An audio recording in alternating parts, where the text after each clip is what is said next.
유치권이 뭐냐? 경매의 대상이 부동산이죠.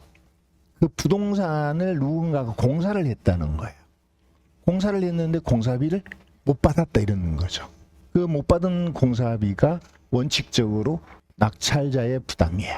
원래는 공사시킨 사람의 부담인데 그게 이제 경매가 됐고 경매가 낙찰되면 낙찰자의 부담이 돼요.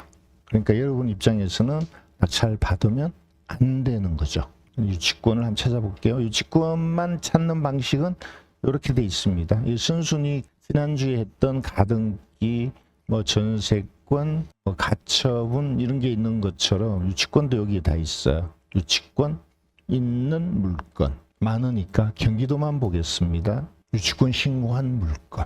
이 평택 포승의 메트로 카운티라는 상가 내지는 오피스텔이 경매가 많이 나오는데 이거는 진짜 유치권이에요. 이미 오래됐어요. 되게 오래됐고 낙찰받고 이렇게 포기하는 거 그 금액이 많이 떨어진 거는 진짜여서 그렇습니다. 이 아래쪽에 보면 유치권을 주장한다고 돼 있고 그게 제가 이미 한 6, 7년 전에 조사했을 때 건축한 회사에서 돈을 못 받았기 때문에 유치권 주장하는 거거든요. 그러니까 이런 건 낙찰 받으면 안 되죠. 만약에 낙찰을 받는다면 내가 부담할 돈이 얼마냐를 상대방하고 협상해서 그걸 인정해주고 낙찰 받으면 돼요. 그럼 그만큼 물어줘야 되겠죠. 그죠? 네, 그래서 유치권이 위험한 물건이다.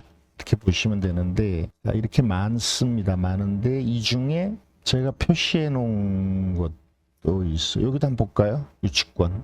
상가죠. 상가 유치권. 상가 유치권. 9억짜리가 반값으로 떨어졌는데 유치권을 주장한다. 공사비 2억 7천을 못 받았는데 신고만 하고 그 증거 서류는 제출하지 않았다. 그럼 이게 진짜냐? 가짜가 많습니다. 진짜도 있지만 가짜가 훨씬 더 많습니다. 유치권 주장하는 거에 대부분은 가짜예요. 그럼 우리 입장에서는 이게 진짜면 입찰하면 안 되는데 아까 거기 메트로 카운티처럼 들어가면 안 되는데 가짜라면 오히려 저렴하게 낙찰받을 수 있는 기회가 된다는 거죠. 물론 이거를 해결할 수 있다라면 그러면 유치권자하고 낙찰자하고 싸우게 되거든요. 법적으로 소송하거나 이렇게 싸우게 되는데 그걸 어쨌든 내가 이길 수 있는 자신만 있다면 오히려 이게 수익이 되는 거죠. 근데 채권자가 이런 얘기합니다. 채권자는 신한은행이죠. 점유하고 있지 않다. 그래서 이 점유라는 걸 좀 이따 설명할 텐데 유치권자는 공사를 해주고 돈을 못 받았다면 점유를 해야만 인정이 돼요. 공사를 했는데 돈 못 받았는데 점유 안 하면 인정이 안 됩니다. 그러니까 점유를 하고 있지 않다라고 주장하네요. 채권자가.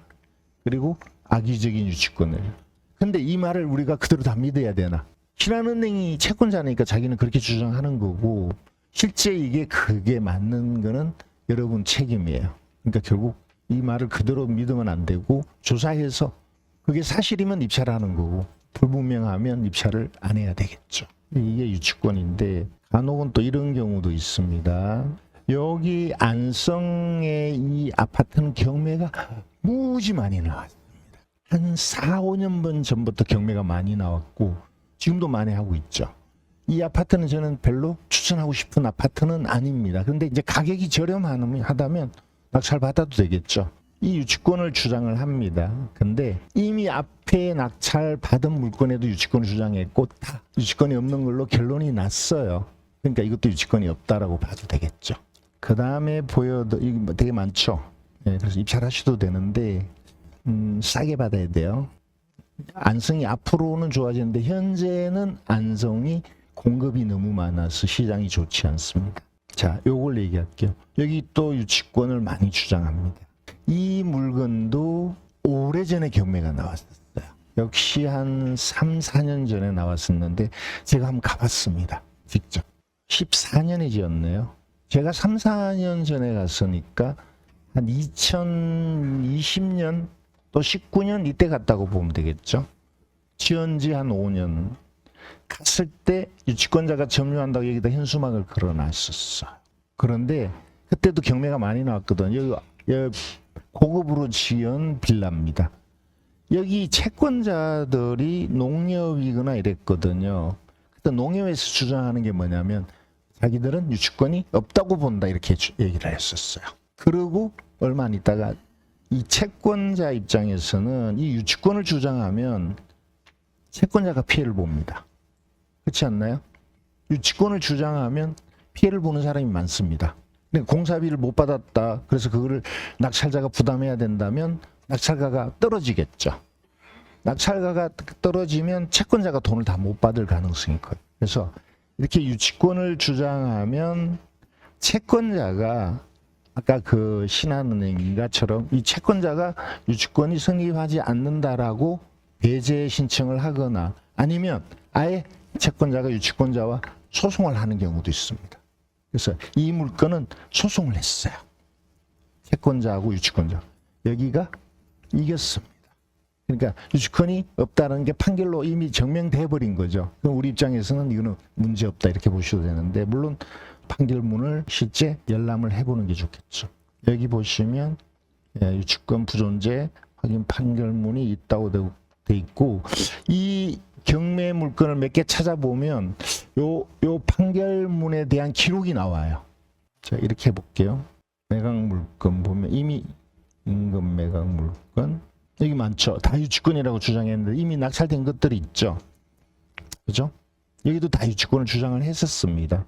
판결 번호가 없네. 다른 기록을 잘 찾아보면 판결받은 기록이 있어요. 그 판결받은 기록을 판결문을 여러분이 열람할 수 있습니다. 어디 들어가서 열람하시냐면 법원 들어가셔서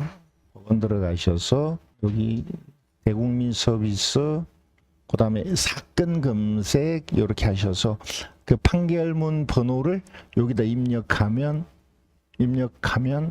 그 내용을 요약한 내용을 볼 수 있고 그다음에 여기 들어가서 그 판결문을 열람 신청하면 그걸 인터넷으로 보내줍니다. 1,000원 받습니다. 법원에서.